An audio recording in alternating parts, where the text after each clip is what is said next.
Kwa majina anaitwa Assistant Superintendent Jacob Chacha, ni kaimu kamanda wa zimamoto na uokoaji katika mkoa wa zimamoto Tunduru. Leo hii majira ya saa 9:26 nilipokea taarifa ya tukio la moto ambao umetokea katika maeneo haya ya Mikocheni B, maeneo haya ya Viwandani. Huu mtaa unaitwa mtaa wa Viwandani, Mikocheni B. Na mtu ametoa taarifa katika kituo chetu cha zimamoto Lugalo. Sasa alikuwa ni kutangia kama amepiga simu ya dharura 114. Wakati anapiga simu ndipo akawa ameingia mmoja wa mfanyakazi kutoka hiyo ofisi ambayo ilikuwa inaungua inaitwa Caliber Test Group.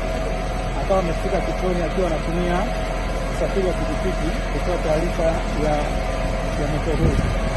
Ndipo mara moja askari wa zimamoto na uokoaji wakafika eneo la tukio ambalo ni hapa Mikocheni B na kuanza kufight moto huu.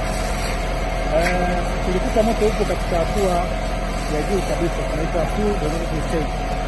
Ndipo tukaanza kupambana nao ili usiweze kusambaa katika maeneo mengine.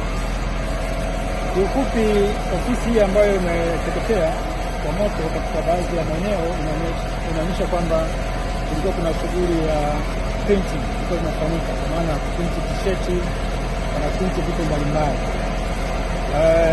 Na kulikuwa wanapodai kwamba kulikuwa hakuna umeme, na ndipo walikuwa wamewasha generator. Walikuwa wanatumia generator kuhakikisha kwamba wanaendelea kufanya kazi zao. Ndipo ikatokea hitilafu kwenye mfumo wa generator, ikatokea hitilafu na moto huo ukaanza kuwaka na kusambaa katika ofisi zao. Katika ofisi hii kulikuwa kuna partition kama unavyoona, ilikuwa ziko ofisi mbalimbali, ilikuwa zina partition, lakini kulikuwa kuna printer, ile heavy duty printer, ilikuwa takriban 4 na printer ndogo ndogo zilikuwa takriban 11 na vifaa vingine saidizi za kuprinta.